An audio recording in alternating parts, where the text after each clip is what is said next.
Hey guys, and welcome back to How to Guide. In this video, we're gonna look at how to follow an artist in Soundcloud. Now let's begin. Well, do note that I have already logged into my account. In case you have not, do log in right now. In this video, what we're majorly gonna focus on is how to follow an artist, and I'm gonna show you guys right now. This right here is the artist that I want to follow.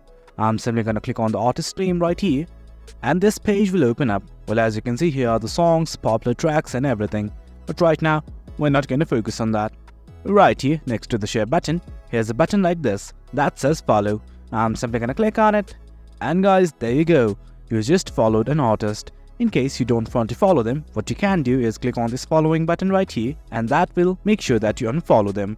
And guys, that's it. That's how you follow and unfollow an artist in SoundCloud. It's as easy as that. Hope you guys found this video informative, and for more content like this, remember to hit like, share and subscribe. Your support fuels us. Until next time, thank you.